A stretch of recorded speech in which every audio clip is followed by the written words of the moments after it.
আসসালামু আলাইকুম রহমতুল্লাহ। আপনাদেরকে আরেকটি নতুন ভিডিওতে স্বাগত। আজকে আমাদের ছাত্র ভাইদের জন্য নতুন একটি ক্লাস, নতুন একটি বিষয়। যে আমরা মোটামুটি জানি গাড়ি ইঞ্জিন দ্বারা চলে, কিন্তু ইঞ্জিন কয়টা জিনিস দিয়ে চলে সেটা আমাদের কাছে একটা বিষয়। এবং কীভাবে ইঞ্জিন সম্পর্কে আমরা বুঝবো যে একটা গাড়ি রানিং অবস্থায় বন্ধ হয়ে গেছে, তখন বন্ধটা কেন হচ্ছে। মূলত আগে বুঝি যে ইঞ্জিন কয়টা জিনিস দ্বারা চলে।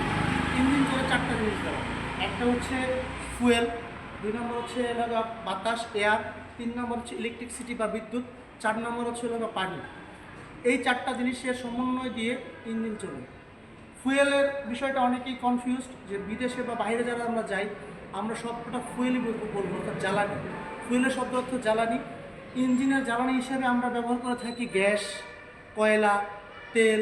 তেলের মধ্যে আবার ডিভাইডেড আছে, যেমন ধরেন অকটেন, ডিজেল, পেট্রোল ইত্যাদি হতে পারে। আচ্ছা, ঠিক আছে। এখন যদি কখনো আমার গাড়ি তেলের কারণে বা ফুয়েলের কারণে বন্ধ হয়ে যায়, তখন আমি কীভাবে বুঝবো যে আমার গাড়িটা বন্ধ হয়ে গেছে। আমার গাড়িটা চলন্ত অবস্থায়, রানিং অবস্থায় দেখা যায় ধাক্কাইতে ধাক্কাইতে ধাক্কাইতে ধাক্কাইতে বন্ধ হয়ে যাবে। তখন আমি বুঝবো যে আমার গাড়িতে ইলেকট্রিসিটির কোনো কারণে আপনার হচ্ছে ফুয়েলের কারণে গাড়ির স্টার্টটা বন্ধ হয়ে গেছে। তখন আমি ফুয়েল সংক্রান্ত যেই সব ইকুইপমেন্ট আছে সেটাকে আমি দেখব। আবার যখন বাতাসের কারণে, এয়ারের কারণে বন্ধ হয়ে যাবে, ইঞ্জিন হঠাৎ করে একটা মিসফায়ার করবে, ঠাস করে শব্দ করবে, শব্দের কারণে তখন আর আমি সেলফ করব, দৃষ্টি ইঞ্জিন স্টার্ট হবে না। আর যদি কখনো আপনার ব্যাটারি বা কারেন্টের জন্য বন্ধ হয়ে যায়, আমরা সাধারণত দেখব আমাদের গাড়ির, যদি আমি কখনো চাবি নাও দিই, হর্ন দিলে হর্ন বাজবে, কিন্তু ইলেকট্রিসিটি যদি না থাকে হর্নও বাজবে না, ড্যাশবোর্ডে কোনো লাইনও আসবে না, গাড়ি অর্থাৎ সেলফ হবে না।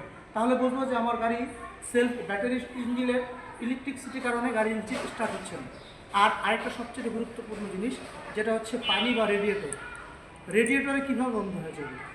আমার গাড়ি যখন ওভারহিট হয়ে যায়, তখন এই জায়গাটা ধোঁয়ার মতো একটা বাষ্প আকারে বা আগুনেও হয়ে যেতে পারে। তখন বুঝবো যে আমার গাড়ি ওভারহিট হয়ে গেছে। ওভারহিটের কারণ হচ্ছে গাড়ি যদি অতিরিক্ত গরম হয়ে যায় তখন বন্ধ হয়। আশা করি আমাদের ছাত্র ভাইদেরা বুঝতে পারতেছেন।